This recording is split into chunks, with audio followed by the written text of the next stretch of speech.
Alright, so we are back on the road again to go pick up this Comet. It is Thursday afternoon. I'm going to go over tonight the fitting situation. I don't know if we're going to make it this weekend.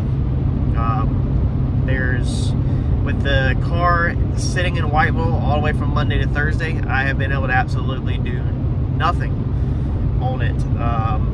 I wanted to check over all the nuts and bolts on it. I know I had one of the hood pieces that hold the hood down come loose at the track, and one of the nuts fall off of that. The car sit up here all weekend. I ain't been able to make no progress at all, nothing. So fittings are running behind, running late. They're not here. One company didn't ship until they're supposedly supposed to ship till this evening. I can go run over to Carolina Dyno in Wilmington, Randy Haywood, and grab two things to cut up and make work if I want to, but I don't know if we're even going to have the fittings for the other stuff. So let's grab this car from wiring, pick it back up, get it home. We'll get out here in the garage tonight, lay everything out, take everything apart, see what we can piece together, and see if there's even a possibility to take this thing to Harold's this weekend. I don't know if it's going to happen, but let's get this car.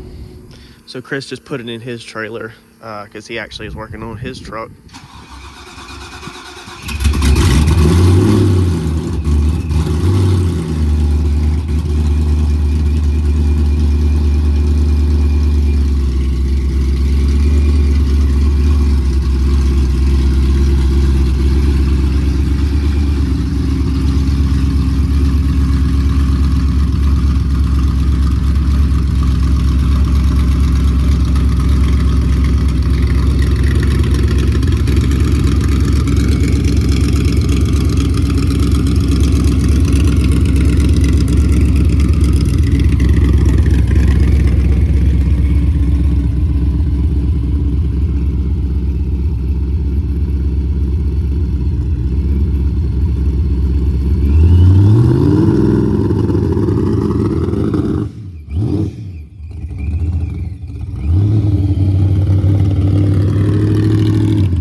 Freaking pollen's enough to make you just want to put the car in the garage and just hide it in there, man. I don't know if where y'all live at you got pollen, but it is all over everything down here in North Carolina right now. All right, so we're gonna try to see what we can make happen with this fuel system, because I'm pretty sure that all of the fittings are not gonna be in. Dude, this car is so freaking nasty. Look at this. Look at this. Y'all talking about this car is so wonderful. Look how dirty it is. This is freaking like pollen. It has got crap all over it. Yeah, that's that's what my car looks like. That's the real version of my car. Man, this thing is freaking bad. Oh man, so that's for everybody who thinks mine is like freaking amazing. Look at the pollen. Gosh. It's just been rubbed all against, like all of this, how it's cleared out, is just laying all over it and everything. All right, so what we got to do is we got some stuff in the mail. Let me grab that. All right, so the big topic of the week has definitely been this guy right here. So as you can see, I have destroyed everything with spilling fuel. We definitely got some upgrades and improvements to do. Definitely a learning curve on the first one or two outings, but we pretty sure that this guy right here is giving me a problem. This is an in-hat style A1000 Aeromotive, and it's has the pickup tube down here on the bottom. We showed it in previous videos. We kind of are thinking that the fuel under acceleration on the data log, you can see where when John went to second to third shift, it lost fuel pressure. We're kind of thinking of sloshing like this, maybe forward and backwards. Maybe it come up, the fuel's all up there or whatever, and this sucked up air. That's one theory.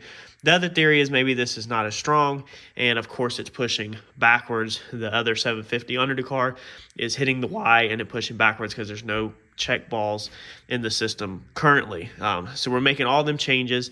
This is vented with a single dash 10 AN line. Right here, it goes down underneath the car. And then the return is up here. This is our return. So we're going to get rid of this and cap this off and switch to dual fuel pumps. And I'll show you what we picked up here in a second. But it also looks like all of this gasket right here, around here, okay, you can see how it's all over my fingers. It's like that crap did not hold up like it's supposed to. This gasket right here was supposed to be like pretty much fuel resistance. And as you can see, it has made an absolute mess. So we got a mess to clean up. But we are gonna get that out of the car.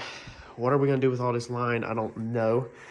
This is gonna be something else, and I feel like I don't have enough time. So we got in a couple things already, but we are definitely running behind. Now, John has already released his YouTube video this afternoon, I noticed, where his car, he worked on it, and it is ready to go. Me, I'm just getting mine in the garage and just getting started. We have, let's see here, I'm pretty sure, what are these? These are going to be adapters, I believe. I have check balls somewhere that are coming. We picked up, let's see here, these are going to be our, no, I'm sorry, I'm wrong. These are check balls. So these are the check balls inside here to keep it from the fuel from being able to go backwards. So we picked up 2 check balls, one for each pump, so nothing happened if one's leaker than the other. These are adapters. These are our filters. I don't know why I even got that mixed up. These are our reusable filters. 100 micron is what these are, off eBay. They're not that bad on price. I spent, for all these fittings plus other fittings that haven't come in the mail yet, about 6 more. I spent like 150 bucks, including the filters. So I got 2 of these filters. That way we have a filter before each pump this time, because currently I'm not running any filters beforehand.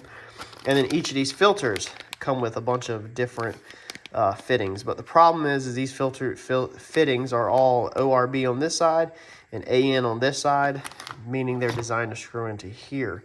So to make this happen and to make Harold's this weekend, I think we're going to have to cut up some fittings and get somebody to weld them together, because I don't think that the other fittings, the tracking number is showing that they are just flat out not going to make it. Huge problem. So Monday or Tuesday before they could even possibly get here. So you can see from the label, we picked up another MagnaFuel fuel pump. And of course, yes, we went with the exact same fuel pump. So another issue that we could have been having with our fuel is that, you know, if one of your pumps is weaker than the other, then obviously the stronger one, especially with no check valve, the stronger one is going to push back on the weaker one and just cause a bunch of problems. So you want your pumps, from what I have learned, is you want your pumps matched equally, where they're not, one's not working harder than the other, nothing like that. So since I already had a brand new MagnaFuel 750 under there, I decided to go ahead and go with another brand new MagnaFuel, and we will sell the A1000. So if you know anybody that wants the A1000 or is interested in a hat style A1000, let me know in the comments, or my email is in the description, and we can figure out, you know, what's an appropriate price. I don't think there's nothing wrong with that pump. Honestly, I really don't. I think that it's just paired with the MagnaFlow and the combination of no check valves. I think it's just a bad combination for me. Each of these pumps, I call MagnaFuel theirself. If I kept saying MagnaFlow, I'm sorry. I've caught myself multiple times saying that, and I don't know why. I do want to go ahead and apologize. So I called them and spoke with them directly before we made this purchase. Make sure there's nothing else in here. Wouldn't it be nice if they, for the price we pay for these pumps, if they sent you something else? I get a deal. I'm a dealer for Summit Racing, A-Tech Motorsports. So I get wholesale prices, but these pumps are going to run you anywhere from $500 to $600 depending on where your price is at. So we have about $1,000 to $1,200 in fuel pumps now on the car. I spoke with them, and they said that for each of these guys, if you look on Summit's website, they claim 2,000 horsepower on these. That's just going to be for a normal natural aspirated engine. So each of these on E85, straight from MagnaFuel's mouth himself, 1,300 crank, basically 1,300 horsepower. So with about 1,300 per pump on E85. One of these we're almost maxed out at. So doing the math, John said that we laid down 768, basically 750 on the dyno. If you do the math on that, that's about 1100 to the crank right now. So we're doing about 1100 to the crank on the motor. So this is good for about 13. So we're already pretty much right 200 horse under maxing roughly. These are rough numbers. Maxing out a 750 already right out the gate. You would think that you would take 13 if you put 2 pumps, times it by 2, and get 2,600 horse. But for some reason, I don't understand it, but that's not how that works. He said that MagnaFuel said that if we run 2 of these, that 2 of these could support about 16 to 1,700 at the crank horsepower on the motor, if with both of them plumbed and wide in. Now they want each of these fed with a -12.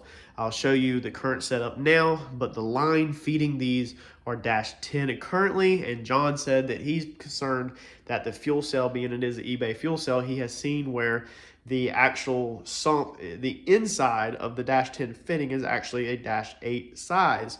So we could have been restricting these with -8 feeds. Now this fitting right here is a -8. Again, I don't understand that, of why this is a -8, and the company said to feed these with a -12. They also don't want 112 out of fuel cell wide into this. They want each of these puppies fed with their own -12, meaning we need to switch our -10 fitting, which is probably a -8 flow. We need to We need to fix that and change that to a -12, meaning we got to take the fuel cell out of the car or flush it in the car and weld it in the car. I don't know what we're going to do yet. And we need to weld in -12 bond. We have an option. Randy Haywood, Carolina Dyno in town, has 2 fittings that we can possibly make work, but we have more problems than just that. We don't have enough fittings here on the table to complete our new setup of how it needs to be set up. There's a couple of adapter fittings that I ordered and a couple of fittings that will connect this filter to this pump like this, so that we don't have a bunch of stuff. So with that said, we have to now dig in our box down here in our toolbox. We're going to take apart the fuel system under the car, see what fittings we get off the fuel system that's already under the car, see what fittings we have in our box, and see what we can make happen, see how short we really are. I got a feeling that in order to make this happen tonight, and in order to make Harold's happen this weekend, that we're going to have to cut some fittings in half, weld them together, and basically make our own adapters. And then when the new stuff comes in the mail, we'll just put it in the box, and if we ever drain the fuel, we'll switch it over. Probably what will happen if there's no leaks or no issues, it'll probably never get switched over until it's taken apart, but at least we will be able to make Harold's. So if we make Harold's or not all depends on what I have available and what we can make happen. So let's get into this. Let's see what I have. Let's see how we can get these things hooked together, and let's try to figure this out tonight so that Friday morning I can get on the phone with a welder and get some stuff welded, hopefully. Let's go. So if we climb down here, fortunate enough for me, I'm not a complete idiot, and I do have a valve that allows me to just drain my fuel right out, because I knew a situation like this was probably going to happen to somebody like me. So we're going to drop all of this out. You can see where our fuel has ran all over the place. It has ran all over our pump and everything. It's actually leaked a little bit at that fitting right there. So yeah, we're going to take all this apart, as you can see, and actually, so that means I did have a, let's see here, a pre-filter before the pump. Yeah, that's interesting. So there is my outline right there.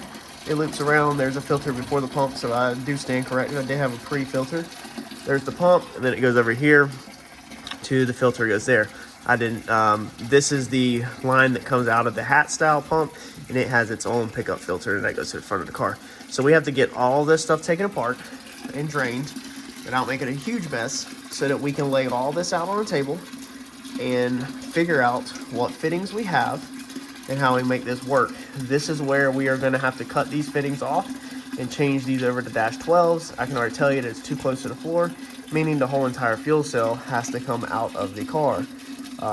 This is not going to be some quick, easy progress, I can tell you that. Let's open our puke tank, see if anything got pushed back, which it should not have. Nope, looks like nothing got pushed back from the motor. That's good. So, yeah, this is going to be a mess. I'm going to get all this drained and unhooked, and we'll see what fittings we have. All right, so trying to figure things out, slowly making progress. Opened up my bin because I'm looking for a bung to weld this into, and here is freaking dash 12s. Like, I totally didn't even remember I had these. So there's all my dash 12s that I need. I believe that's stainless, so we can't use that.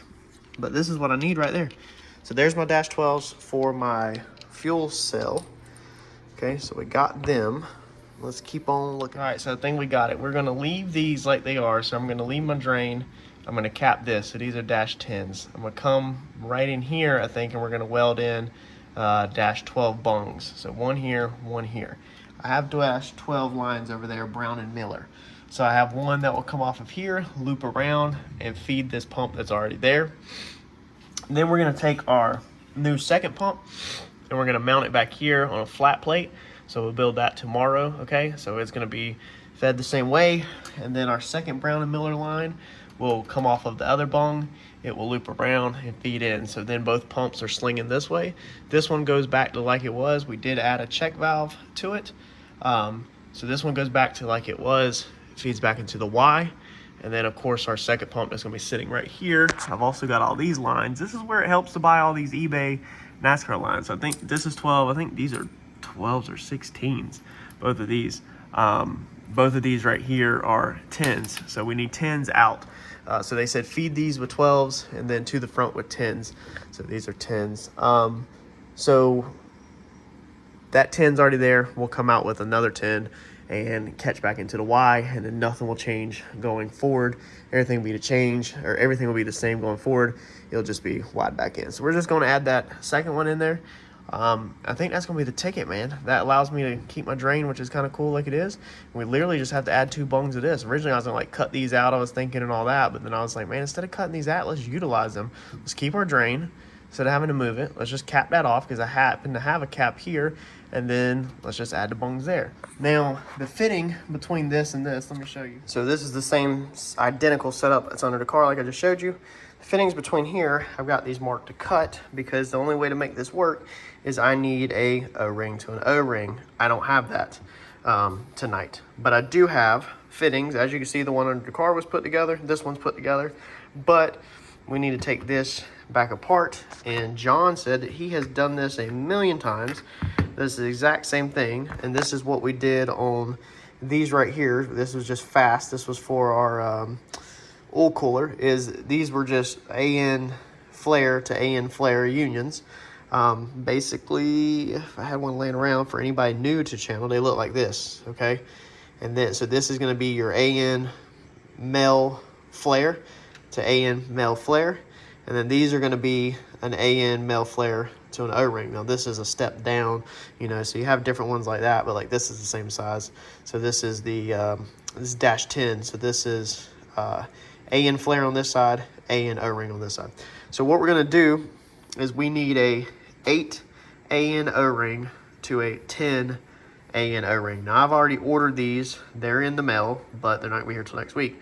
So to make this work for this weekend, we're just gonna come in here and cut this one. These came with this thing came with, each of these come with, let's see here, 2, 4, 6 fittings. So this is a really good deal on these little filters off eBay. And I think these were like $20 a piece.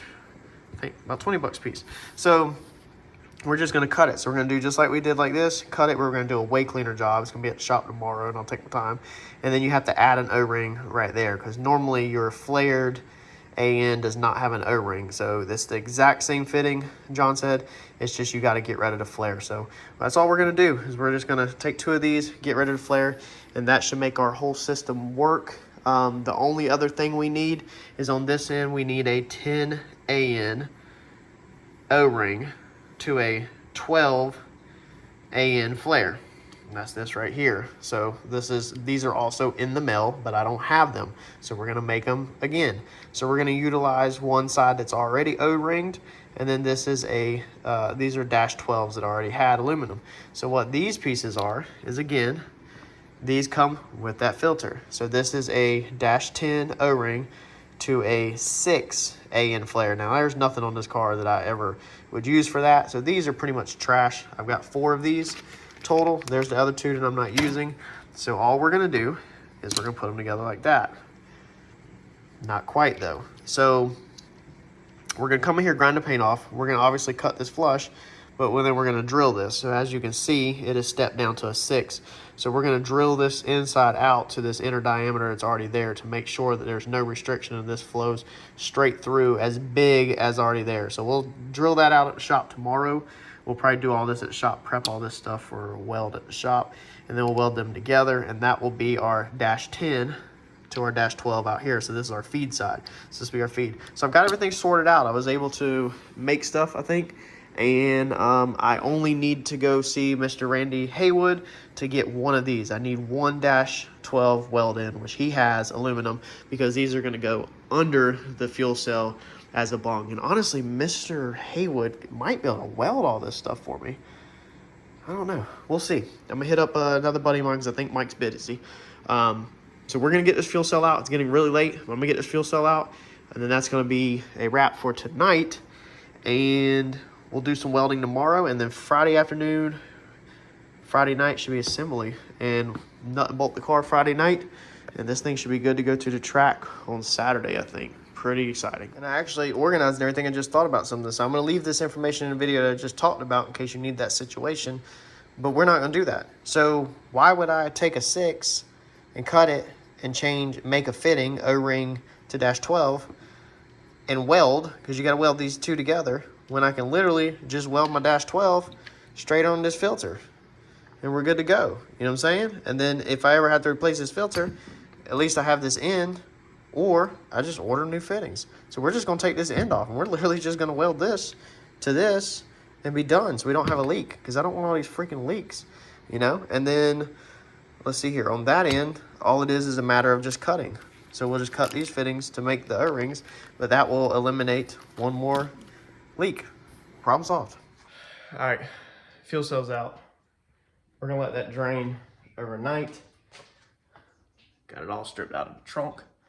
We're gonna let that drain overnight, grab it in the morning, and I just texted Mike, and he said he will actually be at the shop tomorrow.